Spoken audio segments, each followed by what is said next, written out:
Hello everyone, my self PD sir, step up coaching classes में आप सभी का मोस्ट वेलकम है। दोस्तों, आज का सेशन है आपका क्लास 10 एक्सरसाइज 3.1 क्वेश्चन नंबर 3, जिसको समझते हैं। क्वेश्चन नंबर 3 यहाँ पर उसने क्या दिया है, on comparing the ratio a1/a2, b1/b2 and c1/c2 find out whether the following pair of linear equation are consistent और इनकंसिस्टेंट। यहाँ पर उसने क्वेश्चन में आपसे क्या बोला है कि किसी भी इक्वेशन के दो आपको पेयर दे रखेंगे, उन दोनों पेयर को आपको यहाँ पर इनसे कंपेयर करना है। कंपेयर करने के बाद आपको ये मालूम करना है कि ये कंसिस्टेंट है या फिर इनकंसिस्टेंट है। तो यहां पर आपका जो क्वेश्चन नंबर 3 का फर्स्ट क्वेश्चन क्या है, 3x + 2y = 5 and second equation है 2x - 3y = 7। तो सबसे पहले आपको यहां पर क्या करना है, इसमें कंपेयर करना है।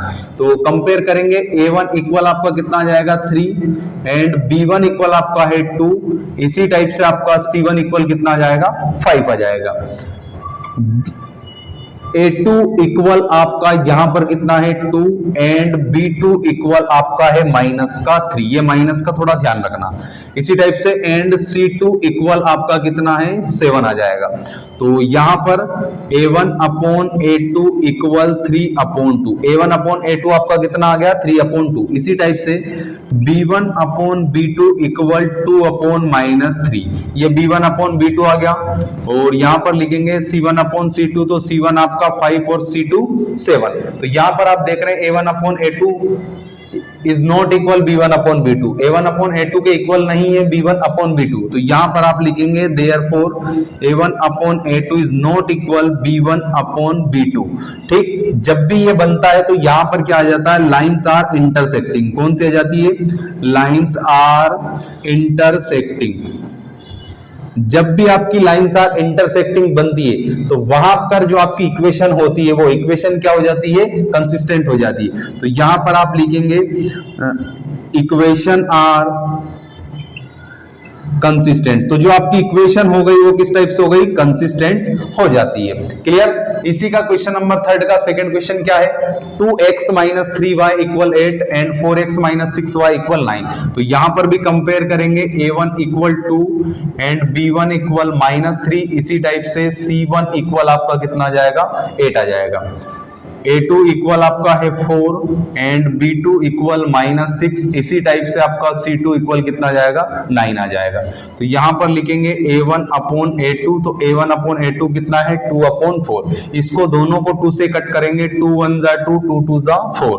इसी टाइप से आपका b1/b2, b1 है आपका -3 एंड b2 है आपका -6। दोनों तरफ माइनस से माइनस कट हो जाएंगे, 3 1 = 3, 3 2 = 6। इसी टाइप से यहां पर नेक्स्ट लिखेंगे c1/c2 इक्वल 8/9। तो अब आप यहां पर देख रहे हैं कि a1/a2 भी 1/2 है। इसी टाइप से b1/b2 भी 1/2 है। तो ये दोनों इक्वल है और ये इक्वल नहीं है। तो यहां पर आप लिखेंगे therefore a1/a2 equal b1/b2 is not equal c1/c2। a1/a2 equal है b1/b2 के, इज नॉट इक्वल c1/c2। तो यहां पर जो आपकी लाइन बनी है वो पैरेलल लाइन बनी, लाइंस आर पैरेलल। तो ये जो आपकी लाइन बनी है कैसी बन गई है, पैरेलल लाइन बन गई है। तो आप यहां पर लिख सकते हैं देयरफॉर इक्वेशन आर इनकंसिस्टेंट। तो जो आपकी इक्वेशन बनी है वो क्या बन गई है, इनकंसिस्टेंट इक्वेशन बन जाती है। क्वेश्चन नंबर 3 का थर्ड क्वेश्चन यहां पर फिर वही इसी टाइप से सोल्व करेंगे। a1 इक्वल आपका कितना है 3/2 एंड b1 इक्वल आपका 5/3। इसी टाइप से c1 आपका कितना हो जाएगा 7। a2 equal 9, b2 equal -10 and c2 equal आपका कितना है 14। क्लियर।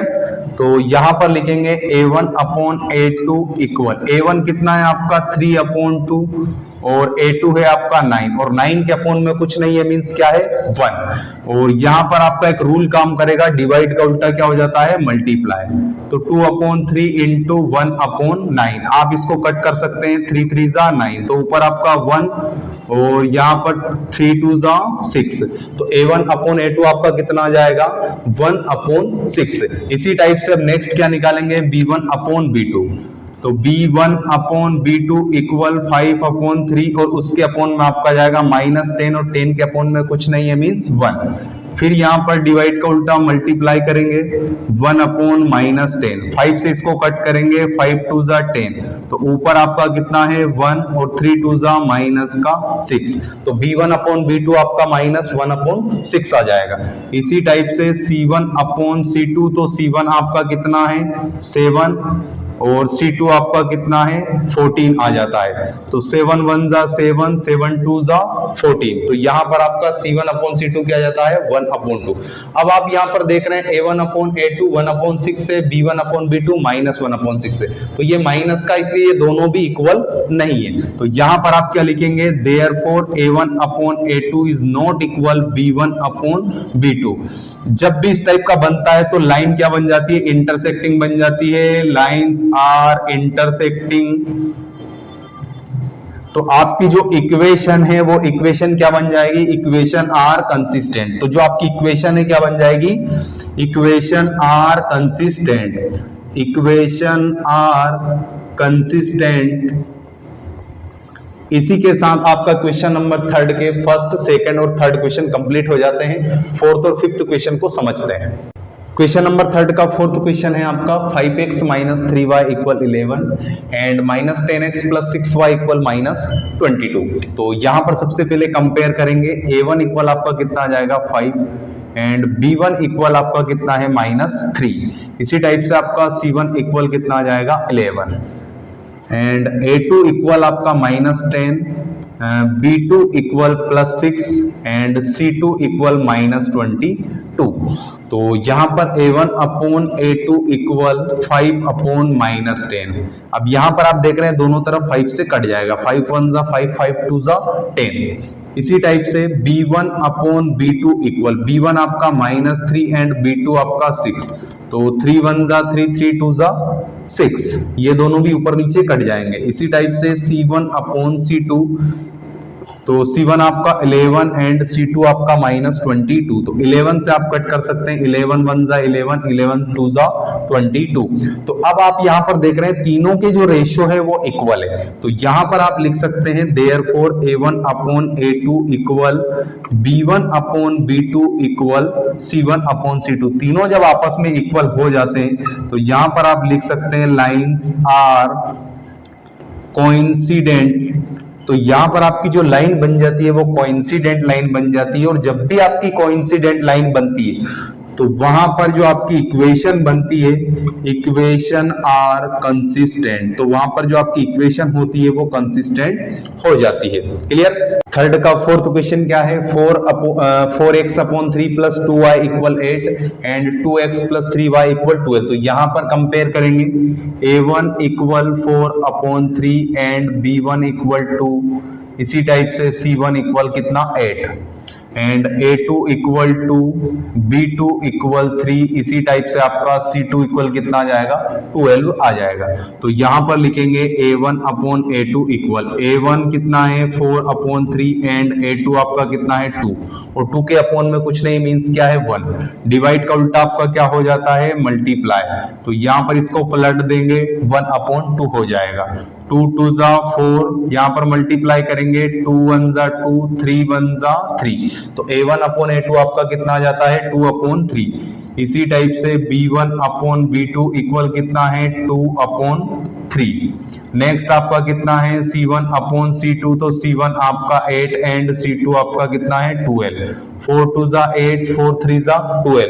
अब आप यहां पर देख रहे हैं a1/a2 इक्वल 2/3। इसी टाइप से आपका b1/b2 equal 2/3 and c1/c2 equal 2/3।